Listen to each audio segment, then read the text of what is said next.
한국? 맨날 역사 문제로 일본 돈이나 뜯어내는 나라에 수학여행을 간다고? 일본 최고 명문고 게이오 고등학교가 발칵 뒤집혔습니다. 국제과학 경시대회 메달리스트들이 인천 땅을 밟은 지 불과 몇 분 만에 충격에 빠졌습니다. 이게 진짜야? 어떻게 이런 일이? 예상하지 못했던 일이었습니다. 그동안 일본보다 뒤처진 나라로 여겼던 한국에서 자신들의 확신이 흔들릴 줄은요. 과연 무엇이 일본의 수재들에게 이런 깨달음을 주었을까요? 그 충격적인 수학여행 지금 바로 시작하겠습니다. 안녕하세요. 저는 도쿄 게이오 고등학교 3학년 사토 유나입니다.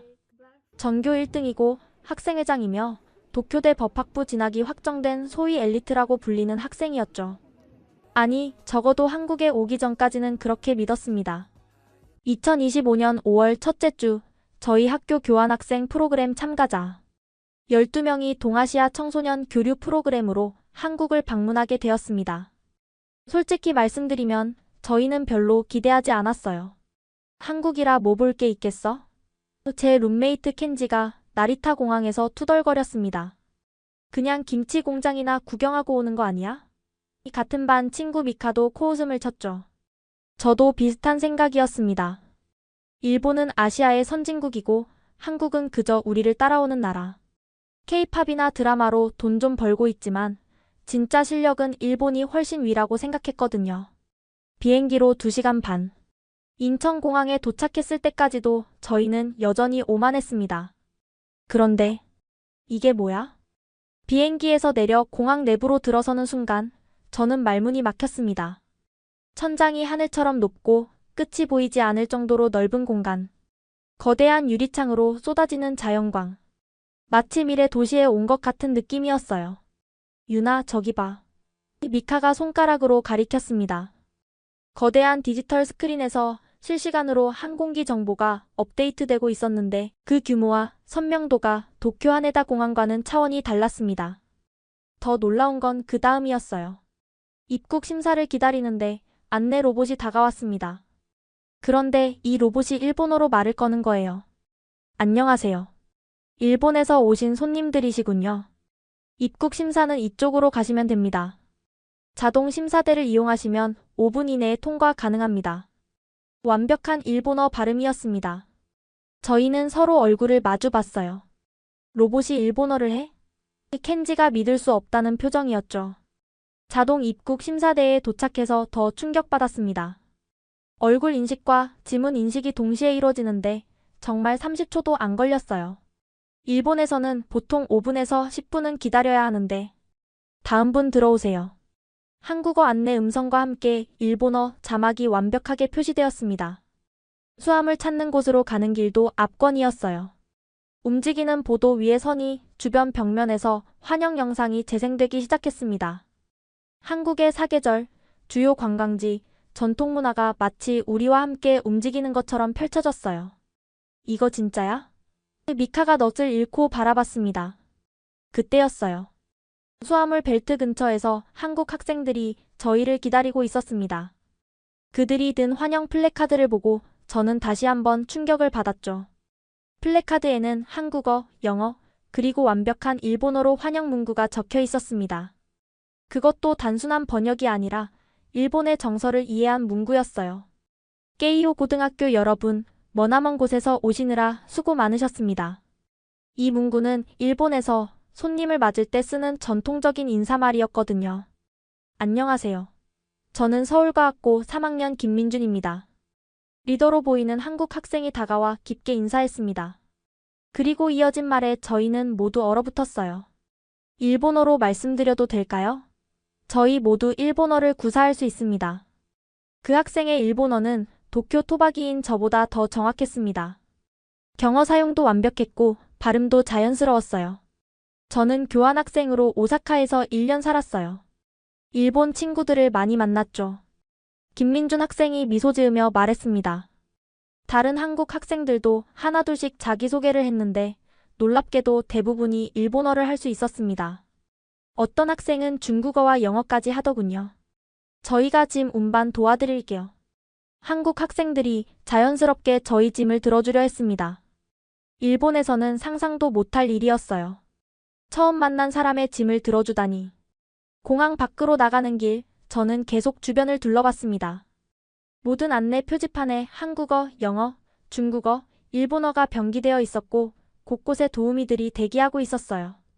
인천공항은 12년 연속 세계 최고 공항으로 선정됐어요.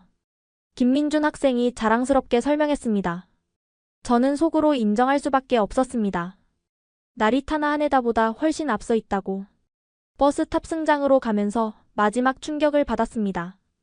공항 직원 한 분이 저희를 보더니 일본어로 말을 거는 거예요. 일본 학생들이시군요. 한국 여행 즐거우시길 바랍니다. 혹시 도움이 필요하시면 언제든 말씀하세요. 나중에 들었는데 인천공항 직원들은 기본적으로 2개국어 이상을 구사한다고 하더군요. 버스에 오르면서 저는 깨달았습니다. 우리가 한국을 너무 우습게 봤다는 것을. 공항 하나만 봐도 이 정도인데 앞으로 일주일 동안 무엇을 더 보게 될까? 켄지가 제 옆에서 속삭였습니다. 유나, 우리가 정말 큰 착각을 하고 있었던 것 같아. 저도 고개를 끄덕일 수밖에 없었습니다. 그리고 창밖으로 보이는 인천대교의 웅장한 모습을 보며 생각했죠.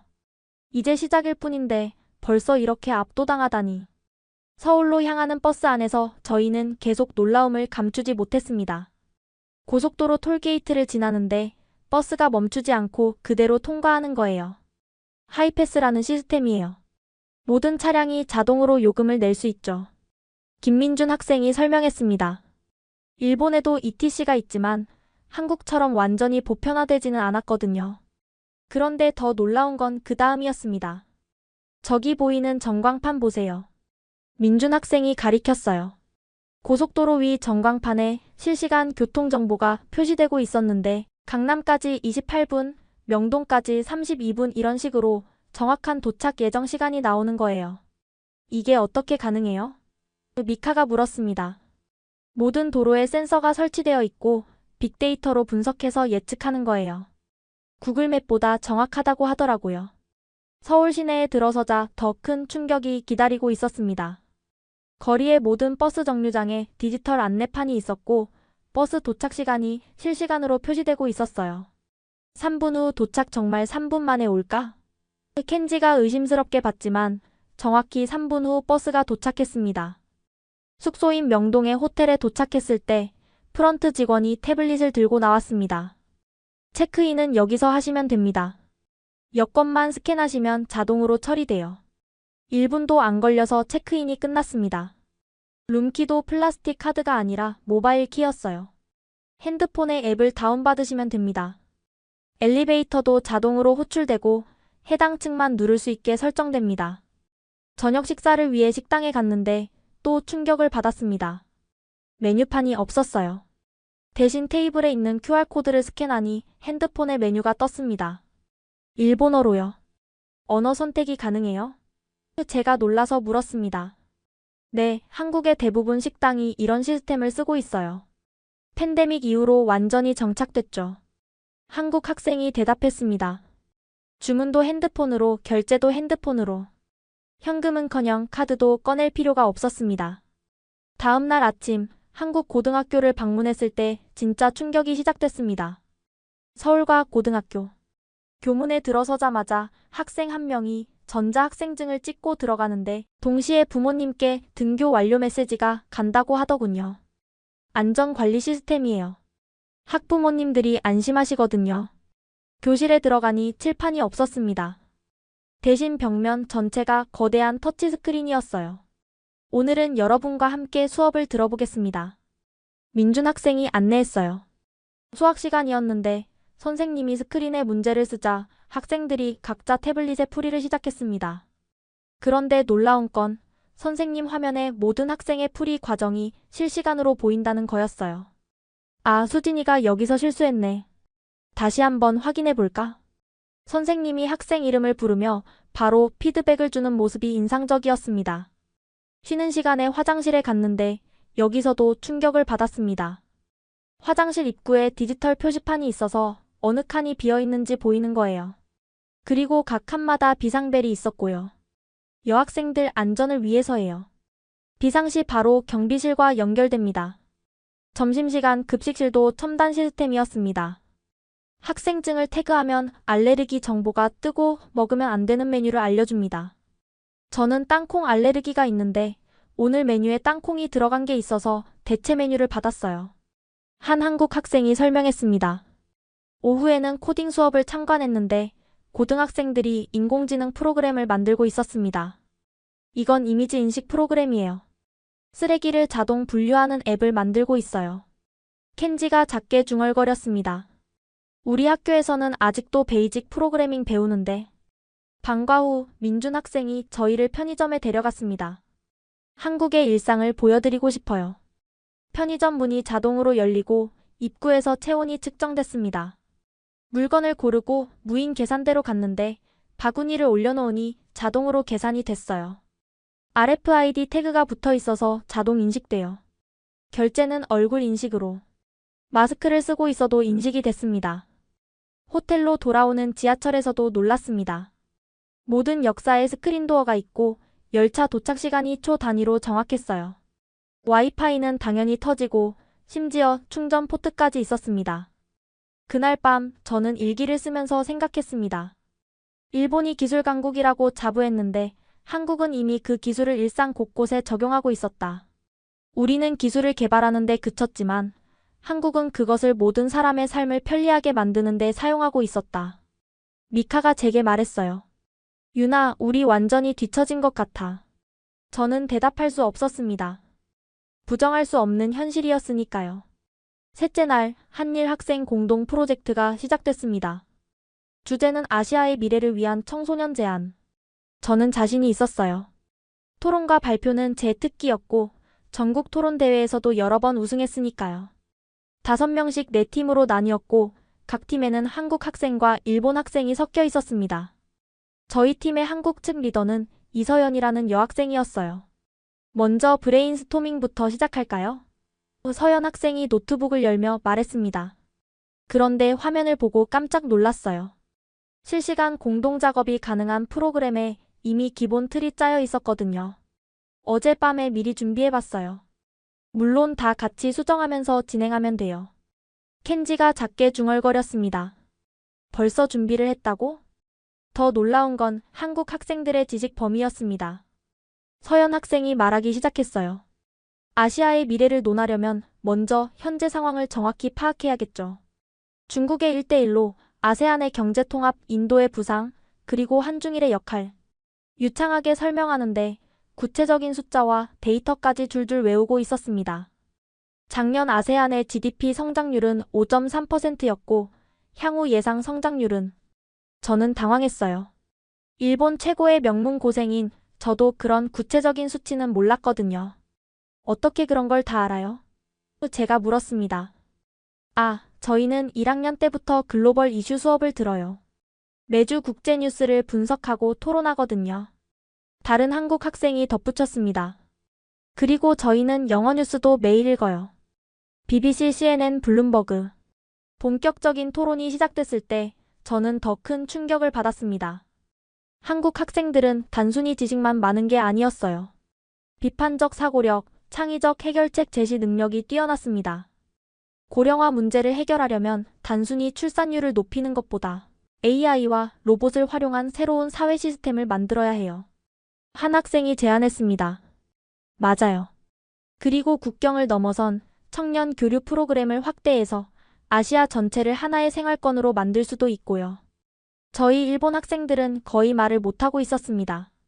가끔 의견을 내려고 하면 한국 학생들이 이미 그것보다 더 발전된 아이디어를 내놓곤 했어요.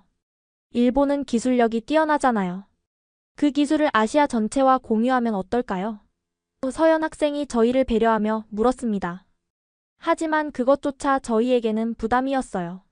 왜냐하면 그런데 기술 공유라고 하면 최근 한국의 반도체나 배터리 기술도 상당하잖아요. 오히려 한국이 주도하는 게 다른 한국 학생이 자연스럽게 말했습니다. 맞는 말이었어요. 최근 뉴스를 보면 한국 기업들이 일본을 추월했다는 기사가 자주 나왔거든요. 프레젠테이션 준비 시간. 한국 학생들의 디지털 활용 능력은 정말 놀라웠습니다. 이 부분은 인포그래픽으로 만들고 여기는 영상을 넣으면 좋겠어요.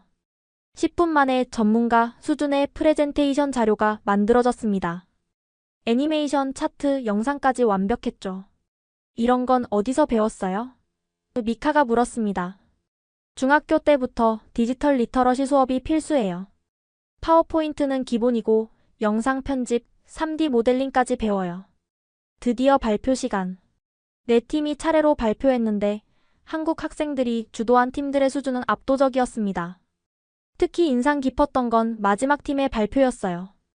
아시아 청년 디지털 노마드 비자 제안이었는데 구체적인 정책 제안부터 예산 계획까지 다 짜여 있었습니다. 이건 정말 정부의 제안해도 될 수준인데 심사를 맡은 선생님도 감탄했습니다. 저희 팀의 발표 차례가 왔을 때 저는 떨리는 목소리로 발표를 시작했습니다. 평소에 자신감은 온데간데 없었어요. 발표가 끝나고 질의응답 시간. 한국 학생이 손을 들었습니다. 좋은 발표였습니다. 그런데 구체적인 실행 방안이 조금 부족한 것 같아요. 예를 들어 예산은 어떻게 마련하고 각국 정부의 협력은 어떻게 이끌어낼 건가요? 저는 대답을 못했습니다. 그런 구체적인 부분까지는 생각하지 못했거든요. 점심시간 저는 화장실에서 울었습니다. 처음으로 느끼는 좌절감이었어요. 항상 최고였던 제가 이렇게 무력하다니. 유나, 괜찮아? 미카가 걱정스럽게 물었어요.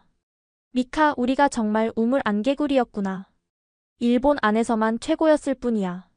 오후에는 한국 학생들과 자유토론 시간이 있었습니다. 주제는 각국 청년들의 고민. 저는 요즘 스타트업을 준비하고 있어요. 한 한국 학생이 말했습니다. 고등학생이 스타트업을? 켄지가 놀랐어요. 네, 학교에서도 지원해주고 있어요. 청소년 창업 지원 프로그램이 있거든요. 다른 학생도 거들었습니다. 저는 사회적 기업에 관심이 있어요. 환경 문제를 해결하면서도 수익을 낼 수 있는 모델을 연구 중이에요. 저희는 할 말이 없었습니다. 저희의 고민이라곤 대학 입시 그것뿐이었으니까요. 일본 친구들은 어떤 꿈이 있어요? 서연 학생이 물었습니다. 저는 도쿄대 법대에 가서 관료가 되려고요. 제가 대답했습니다. 와, 멋지다. 그럼 어떤 정책을 만들고 싶어요? 또다시 막혔습니다. 그냥 좋은 대학, 좋은 직장. 그것만 생각했지 구체적으로 무엇을 하고 싶은지는 생각해 본 적이 없었어요. 그날 밤 숙소에서 일본 학생들끼리 모였습니다. 우리 정말 한심하다. 켄지가 자조적으로 말했어요. 공부는 열심히 했는데 정작 왜 공부하는지 뭘 하고 싶은지는 모르고 있었어. 미카도 한숨을 쉬었죠. 저는 창밖을 보며 생각했습니다. 불과 사흘 만에 제 자부심은 완전히 무너졌어요. 하지만 이상하게도 속이 시원했습니다. 이제라도 깨달은 게 다행이야. 아직 늦지 않았어. 그리고 결심했습니다. 남은 나흘 동안 정말 많이 배워가겠다고. 마음을 완전히 열고 한국을 제대로 봐야겠다고요. 넷째 날 아침 경복궁으로 향했습니다. 솔직히 별 기대는 없었어요. 일본에도 오래된 궁궐과 신사가 많으니까요. 그런데 광화문 앞에 서는 순간 그 웅장함에 압도됐습니다. 와, 켄지가 감탄사를 뱉었어요. 높이 솟은 물루, 정교한 단청, 그리고 그 뒤로 보이는 북한산의 조화. 교토의 궁궐과는 또 다른 매력이었습니다. 경복궁은 1395년에 지어졌어요. 일본 식민지 시대에 많이 파괴됐지만 지금도 복원 작업이 진행 중이에요. 민준 학생이 설명했습니다. 저는 움찔했어요. 일본인으로서 불편한 역사였으니까요. 하지만 민준 학생은 담담하게 설명을 이어갔습니다. 역사는 역사고 현재는 현재예요. 중요한 건 서로를 이해하고 함께 미래를 만들어가는 거죠. 근정전에 들어섰을 때 한 할아버지가 일본어로 설명을 하고 계셨어요. 문화재 해설사셨는데 일본어가 너무 유창해서 놀랐습니다. 저는 일제강점기 때 일본어를 배웠어요. 그때는 강제였지만 지금은 일본 관광객들에게 우리 문화를 알리는 데 쓰고 있죠. 할아버지의 설명은 단순한 건축 설명이 아니었습니다. 이 기둥 하나하나에도 의미가 있어요. 음양오행 사상이 담겨 있죠. 동아시아 문화권은 이렇게 서로 영향을 주고받으며 발전했어요. 제가 조심스럽게 물었습니다. 일본인들에게 설명하실 때 불편하지 않으세요? 할아버지는 온화하게 웃으셨어요. 왜 불편하겠어요? 여러분은 과거를 만든 사람들이 아니잖아요. 중요한 건 현재와 미래예요. 그 말에 가슴이 뭉클했습니다. 경복궁을 나와 북촌 한옥마을로 갔습니다. 좁은 골목길 사이로 늘어선 한옥들이 정말 아름다웠어요. 그런데 놀라운 건 이 전통 가옥들이 그냥 박물관이 아니라는 거였어요. 여기는 실제로 사람들이 살고 있어요. 카페, 게스트하우스, 공방으로도 쓰이고요. 서연 학생이 설명했습니다. 한옥을 개조한 카페에 들어갔는데 전통과 현대가 완벽하게 조화를 이루고 있었어요. 대들보와 한지창은 그대로인데 모던한 가구와 조명이 놀랍도록 잘 어울렸습니다. 한국은 왜 전통 건물을 이렇게 활용하나요? 미카가 물었어요. 카페 주인이 대답했습니다. 전통은 박제가 아니에요. 현재의 삶 속에서 숨 쉬어야 진짜 전통이죠. 커피를 마시며 창밖을 보니 한복을 입은 젊은이들이 지나가고 있었어요. 요즘 한복 입기가 유행이에요. 전통 한복을 현대적으로 개량해서 일상에서도 입을 수 있게 만들었죠. 오후에는 동대문 디자인 플라자 DDP로 향했습니다. 북촌에서 불과 30분 거리인데 완전히 다른 세계였어요. 우와. 저도 모르게 감탄사가 나왔습니다. 거대한 우주선 같은 건물. 자하 하디드가 설계한 이 건축물은 정말 미래에서 온 것 같았어요. 이게 정말 건물이야? 켄지가 믿을 수 없다는 듯 물었어요. 은색 곡선으로 이뤄진 외관은 각도에 따라 다르게 보였습니다. 건물 자체가 하나의 거대한 예술품이었어요. 내부로 들어가니 더 놀라웠습니다. 기둥이 하나도 없는 거대한 공간, 부드럽게 이어지는 경사로, 그리고 곳곳에 있는 전시 공간들. 여기서는 패션쇼, 전시회, 컨퍼런스 등 다양한 행사가 열려요. 서울 패션위크도 여기서 하고요. 민준 학생이 설명했습니다. 마침 한국 젊은 디자이너들의 전시회가 열리고 있었습니다. 주제는 전통의 미래화. 이건 한지를 이용한 조명이에요. 전통 소재를 현대 디자인에 접목시켰죠. 이 가방은 조각보 기법을 활용했어요. 우리 할머니들이 쓰던 바느질 기법이에요. 젊은 디자이너가 열정적으로 설명하는 모습이 인상적이었습니다. 한국의 젊은이들은 전통을 부끄러워하지 않는 것 같아요. 제가 말했어요. 오히려 자랑스러워해요. K-팝도 국악의 리듬을 현대적으로 재해석한 거고 K-푸드도 전통 음식을 세계화한 거죠. 서연 학생이 대답했습니다. 저녁 무렵 DDP 옥상 정원에 올랐습니다. 한쪽에는 남산타워와 고층 빌딩들이, 다른 쪽에는 동대문과 전통시장이 보였어요. 과거와 현재와 미래가 한 곳에 있네요. 미카가 감탄했습니다. 그때 민준 학생이 의미심장한 말을 했어요. 한국은 급속한 발전을 겪었어요. 불과 50년 만에 최빈국에서 선진국이 됐죠. 그 과정에서 깨달은 게 있어요. 과거를 버리고 미래로 가는 게 아니라 과거를 품고 미래로 가야 한다는 것을요. 해가 질 무렵 DDP 외벽에서 미디어 파사드가 시작됐습니다. 건물 전체가 거대한 스크린이 되어 영상이 펼쳐졌어요. 한글의 자음과 모음이 춤을 추듯 변화하고 청자와 백자의 곡선이 현대적 디자인으로 변신했습니다. 단청의 색채가 디지털 아트가 되고 전통 문양이 미래적 패턴으로 진화했어요. 아름다워 저도 모르게 중얼거렸습니다. 그날 밤 호텔로 돌아오면서 생각했습니다. 일본은 전통을 잘 보존하지만 그것을 신성시하며 손대지 않으려 해요. 반면 한국은 전통을 현재로 끌어와 새롭게 태어나게 합니다. 어느 쪽이 맞는 걸까? 제가 혼잣말처럼 물었어요. 켄지가 대답했습니다. 둘 다 맞는 것 같아. 하지만 한국의 방식이 더 생동감 있는 건 확실해. 저도 동의했습니다. 오늘 본 한국은 과거에 갇혀있지도 과거를 부정하지도 않았어요. 과거와 현재와 미래가 자연스럽게 공존하고 있었습니다. 그리고 그것이 한국의 진짜 힘인 것 같았어요. 5째 날, 판교 테크노밸리 방문이 예정되어 있었습니다. 버스가 강남을 지나 판교로 향하는 동안 창밖 풍경이 점점 바뀌었어요. 고층 빌딩들이 늘어선 모습이 마치 실리콘밸리 같았습니다. 판교는 한국의 IT 중심지예요. 네이버, 카카오, NC소프트 같은 대기업부터 수많은 스타트업까지 모여있죠. 민준 학생이 설명했습니다. 첫 번째로 방문한 곳은 네이버 본사였습니다. 그린 팩토리라고 불리는 건물은 이름처럼 곳곳에 식물이 가득했어요. 직원들의 스트레스를 줄이고 창의성을 높이기 위한 설계래요. 서연 학생이 말했습니다. 로비에 들어서자 거대한 디지털 아트월이 눈에 들어왔습니다. 실시간으로 네이버 검색 트렌드가 시각화되어 나타나고 있었어요. 지금 이 순간 한국 사람들이 가장 많이 검색하는 단어들이에요. 네이버 직원분이 저희를 안내해 주셨는데 놀랍게도 일본어가 유창하셨어요. 저희 회사는 글로벌 진출을 준비하고 있어서 직원들도 다양한 언어를 구사해요. 인공지능 연구소에 들어갔을 때 저는 정말 충격을 받았습니다. 이것은 하이퍼클로바라는 저희 AI 모델이에요. 한국어 처리 능력은 세계 최고 수준이죠. 시연을 보여주셨는데 AI가 시를 쓰고 그림을 그리고 심지어 작곡까지 하는 거예요. 일본 대기업들도 AI 연구를 하지만 켄지가 작게 중얼거렸어요. 더 놀라운 건 실용화 속도였습니다. 이 기술들은 이미 네이버 서비스에 적용되고 있어요. 번역, 검색, 쇼핑, 추천 등이에요. 점심은 사내 식당에서 먹었는데 여기도 첨단 기술이 적용되어 있었어요. 얼굴 인식으로 자동 결제되고 AI가 개인별 영양 상태를 분석해 메뉴를 추천해줬습니다. 오후에는 스타트업 캠퍼스를 방문했습니다. 젊은 창업가들이 자유롭게 일하는 모습이 인상적이었어요. 안녕하세요. 저는 25살 대표 김준호입니다.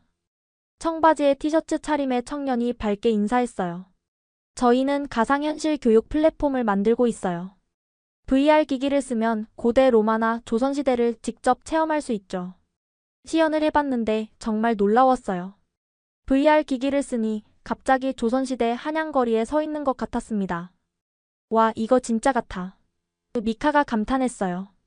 역사 교과서로 배우는 것보다 훨씬 생생하죠? 이미 몇몇 학교에서 시범 도입했어요.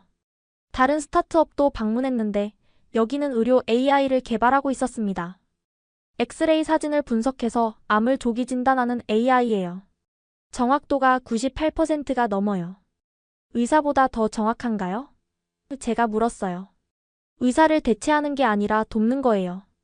의사가 놓칠 수 있는 부분을 AI가 잡아주는 거죠. 스타트업 대표들과 대화를 나누면서 놀란 점이 있었어요.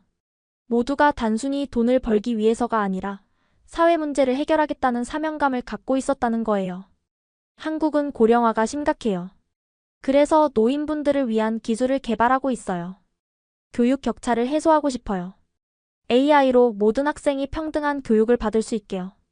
저녁에는 판교의 한 카페에서 청년 창업가들과의 간담회가 있었습니다. 일본 친구들은 창업에 관심 없어요? 한 창업가가 물었어요. 켄지가 대답했습니다. 일본은 대기업 문화가 강해서 창업은 리스크가 크다고 생각해요. 한국도 예전엔 그랬어요. 하지만 이제는 달라졌죠. 실패해도 다시 도전할 수 있는 문화가 생겼어요. 다른 창업가가 덧붙였습니다. 정부 지원도 많고 투자 환경도 좋아졌어요. 무엇보다 젊은이들의 도전 정신이 대단해요. 그래도 무섭지 않아요? 실패하면 어떡해요? 미카가 물었어요. 23 나이에 유니콘 기업을 만든 여성 대표가 웃으며 말했습니다. 실패요? 당연히 무섭죠. 하지만 도전하지 않는 게 더 무서워요. 젊을 때 안 하면 언제예요? 그녀의 당당함이 정말 멋있었어요. 밤늦게 호텔로 돌아오는 버스 안에서 저희는 모두 생각에 잠겨 있었습니다. 한국 젊은이들은 정말 다르다. 켄지가 말했어요. 미래를 기다리는 게 아니라 만들어가고 있어. 미카도 동의했습니다. 저는 창밖을 보며 생각했어요. 일본은 안정을 추구하지만 한국은 변화를 추구한다. 어느 것이 옳다고 할 수는 없지만 한국의 역동성이 부러웠어요. 그리고 깨달았습니다. 기술 자체보다 중요한 건 그 기술로 세상을 바꾸려는 열정과 도전 정신이라는 것을. 여섯째 날 아침, 저에게 예상치 못한 일이 일어났습니다. 늦잠을 자고 일어난 저는 약간의 두통을 느꼈어요. 전날 밤 너무 늦게까지 이야기를 나눴나 싶었죠. 유나, 얼굴이 안 좋아 보여. 미카가 걱정스럽게 말했어요. 괜찮아. 그냥 조금 피곤한 것 같아. 저는 대수롭지 않게 넘겼습니다. 하지만 아침 식사 후 관광버스에 오르자마자 상태가 급격히 나빠졌어요. 어지럽고 속이 메스꺼웠죠. 선생님, 유나가 이상해요. 켄지가 급하게 인솔 선생님을 불렀습니다. 버스가 급히 정차했고 민준 학생이 재빨리 다가왔어요. 괜찮아요? 어디가 불편해요? 저는 겨우 고개를 저었어요. 말을 하기도 힘들었거든요. 병원에 가야겠어요. 서연이가 단호하게 말했습니다. 그때부터 한국 학생들의 놀라운 팀워크가 시작됐어요. 누군가는 가장 가까운 병원을 검색하고 누군가는 택시를 불렀습니다. 그리고 민준이는 병원에 미리 전화를 걸어 상황을 설명했어요. 일본 학생이 갑자기 아파서요. 지금 바로 갈게요. 병원에 도착하니 이미 의료진이 대기하고 있었습니다. 외국인 환자 접수 도와드릴게요. 간호사가 영어와 일본어로 안내했어요. 진료를 받은 결과 급성 장염이었습니다. 아마 환경 변화와 피로가 겹쳐서 생긴 것 같다고 하더군요. 입원할 정도는 아니지만 오늘은 푹 쉬어야 해요. 의사 선생님이 친절하게 설명해 주셨어요. 그런데 더 놀라운 일이 벌어졌습니다. 한국 학생들이 자발적으로 역할을 나눠 저를 돌봐주기 시작한 거예요. 저는 약국에서 약 타올게요. 저는 호텔에 가서 유나 물건 가져올게요. 저는 여기 남아서 같이 있을게요. 서연이는 병원 대기실에서 계속 제 옆을 지켰어요. 혼자 아프면 더 무서울 것 같아서. 걱정하지 마, 다 괜찮을 거야. 오후가 되자 한국 학생들이 하나둘씩 병원으로 모였어요. 각자 뭔가를 들고 왔더라고요. 이거 죽이에요. 아플 때는 따뜻한 게 좋대요. 스포츠 음료 사왔어요. 탈수 조심해야 한대요. 일본 책 가져왔어요. 심심할까봐. 저는 눈물이 날 것 같았어요. 타국에서, 그것도 며칠 전에 만난 친구들이 이렇게까지 챙겨주다니. 정말 고마워. 이렇게까지 안 해도 되는데. 민준이가 환하게 웃었어요. 뭔 소리야. 친구가 아프면 당연히 도와야지. 저녁이 되어 호텔로 돌아왔을 때 또 한 번 감동했어요. 제 방에는 한국 학생들이 준비한 것들이 가득했거든요. 혹시 필요할까 봐 준비했어요. 체온계, 물티슈, 이온 음료, 그리고 손편지까지. 유나야, 빨리 나. 내일은 꼭 같이 구경하자. 그날 밤 서연이가 제 방에 찾아왔어요. 혹시 밤에 또 아프면 연락해. 바로 옆방에 있을게. 서연아, 정말 고마워. 한국 친구들 모두에게 어떻게 감사를 표현해야 할지. 서연이가 미소 지으며 말했어요. 한국에는 정이라는 게 있어. 마음으로 서로를 아끼는 거야. 유나도 이제 우리한테는 정이 든 친구야. 다음 날 아침, 몸이 많이 좋아진 저는 다시 일정에 합류할 수 있었어요. 한국 학생들이 모두 반갑게 맞아주었죠. 유나, 괜찮아졌어? 오늘은 무리하지 마. 뭐 필요한 거 있으면 말해. 그날의 일정은 특별히 저를 배려해서 가벼운 것들로 바뀌어 있었어요. 원래는 등산 일정이었는데 유나 때문에 바꿨어. 민준이가 귓속말로 알려줬어요. 저는 또다시 울컥했습니다. 이런 배려와 따뜻함이라니. 점심 식사 때 서연이가 특별히 준비한 도시락을 건넸어요. 일본 음식이 그리울까 봐 준비했어. 김밥이지만 일본 스타일로 만들어봤어. 정말로 일본식 재료가 들어간 특별한 김밥이었어요. 오후에는 한강공원에서 피크닉을 했습니다. 한국 학생들과 일본 학생들이 섞여 앉아 이야기를 나눴죠. 유나가 아파서 오히려 우리가 더 가까워진 것 같아. 한국 학생 하나가 말했어요. 맞아.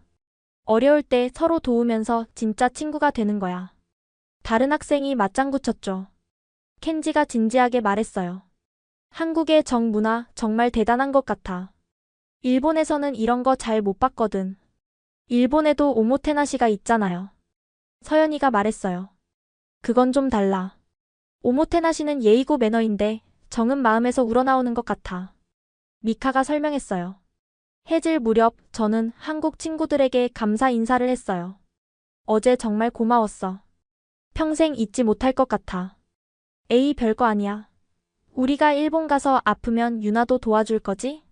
당연하지. 그날 밤 저는 일기에 썼어요. 오늘 나는 한국의 진짜 매력을 느꼈다. 화려한 기술이나 발전된 도시보다 더 인상적인 건 사람들의 따뜻한 마음이었다. 정.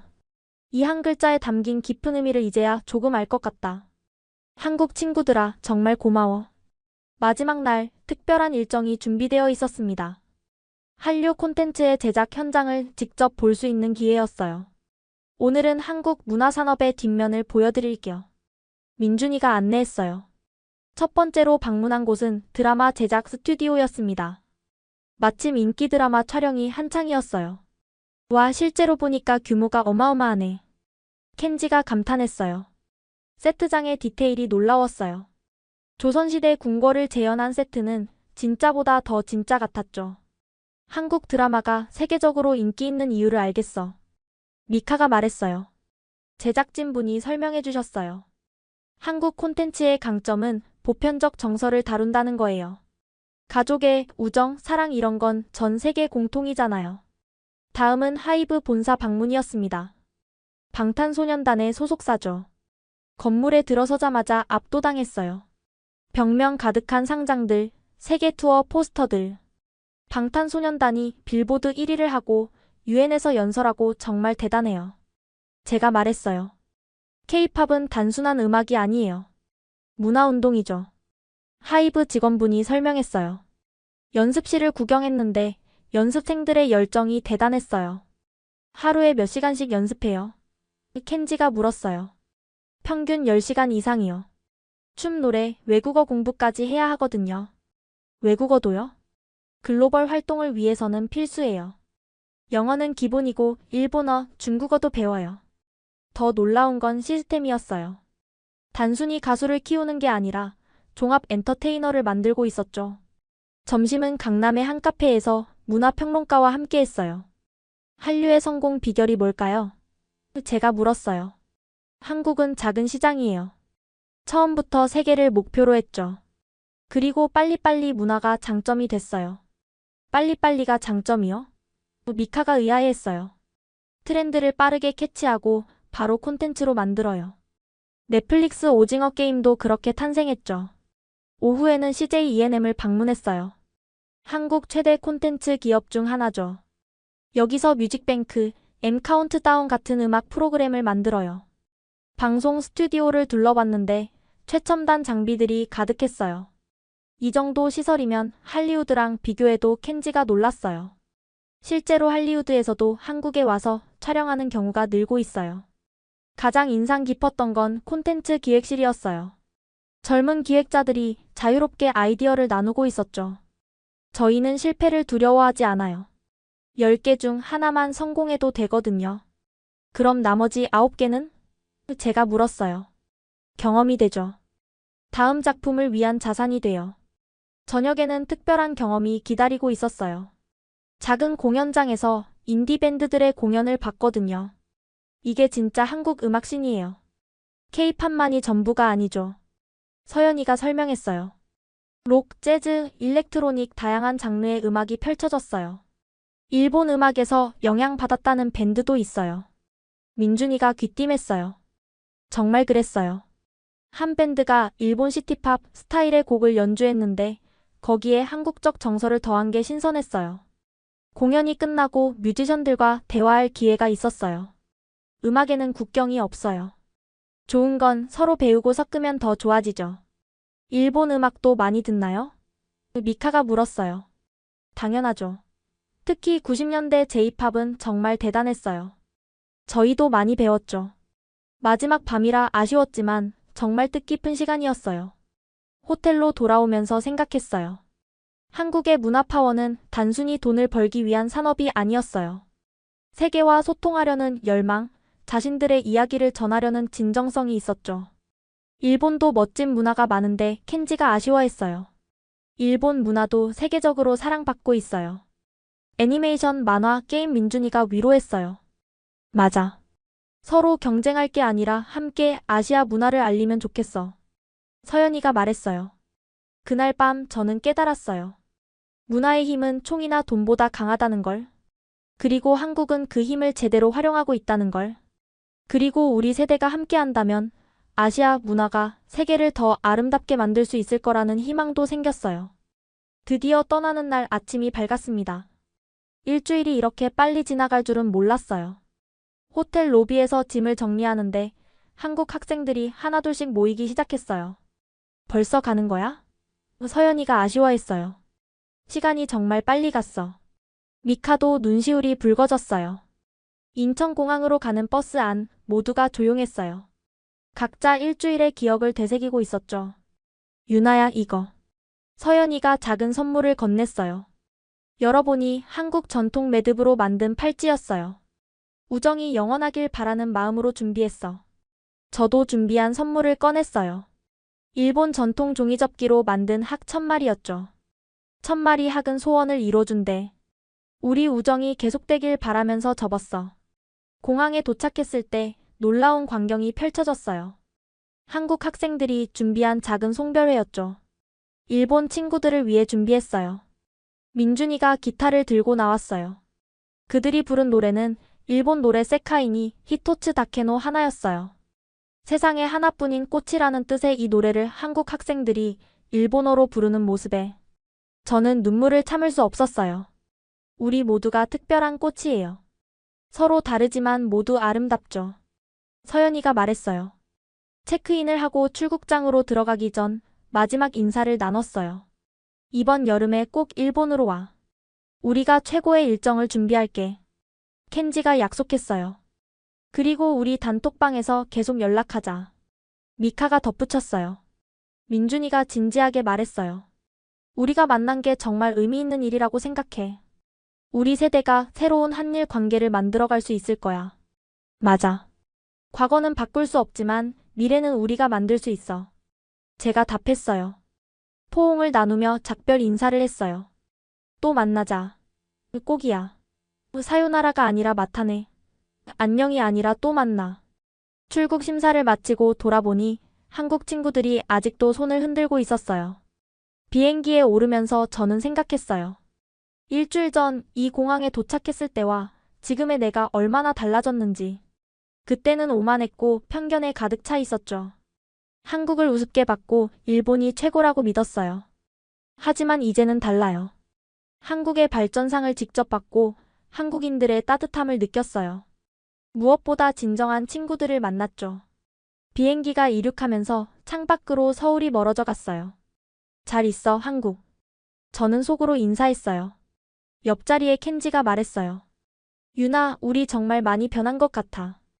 응, 좋은 방향으로 변한 것 같아서 다행이야. 일본에 돌아가서 뭐부터 해야 할까? 저는 잠시 생각하다가 답했어요. 먼저 우리가 경험한 걸 친구들에게 알리자. 진짜 한국이 어떤 곳인지. 그리고 우리도 더 넓은 시야를 가지려고 노력하자. 미카가 덧붙였어요. 한국 친구들처럼 도전 정신도 가져야겠어. 2시간 반의 비행이 끝나고 나리타 공항에 도착했어요. 일본 땅을 밟는 순간 이상한 기분이 들었어요. 분명 내 나라인데 왠지 다르게 보였거든요. 일본도 변해야 해. 켄지가 중얼거렸어요. 집으로 가는 길 엄마가 물으셨어요. 여행 어땠니? 재미있었어? 저는 잠시 생각하다가 답했어요. 인생이 바뀌었어요.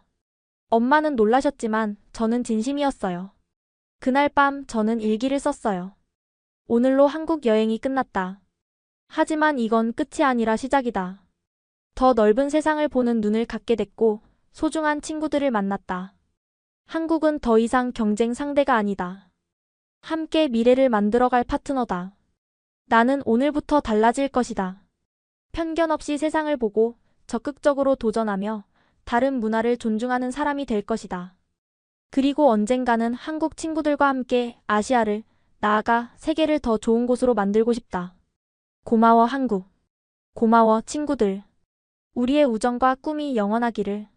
지금까지 일본 명문고 학생 사토 유나의 한국 수학여행 이야기 어떠셨나요? 처음엔 편견과 오만함으로 가득했던 일본 학생들이 한국에서 완전히 새로운 세계를 발견했죠. 최첨단 기술, 역동적인 문화, 따뜻한 정, 그리고 미래를 향한 열정. 하지만 무엇보다 중요했던 건 국경을 넘어선 진정한 우정이었습니다. 과거의 아픔을 딛고 미래를 함께 만들어가려는 젊은이들의 모습이 희망적이지 않나요? 어쩌면 유나와 친구들의 이야기는 우리 모두의 이야기일지도 모릅니다. 편견을 버리고 열린 마음으로 서로를 바라볼 때 우리는 더 나은 미래를 만들 수 있으니까요. 여러분도 혹시 편견 때문에 놓치고 있는 것은 없나요? 서로 다름을 인정하고 배우려 할 때 우리는 모두 성장할 수 있습니다. 유나의 일기처럼 오늘이 끝이 아니라 새로운 시작이 되길 바랍니다. 구독과 좋아요 부탁드리고요.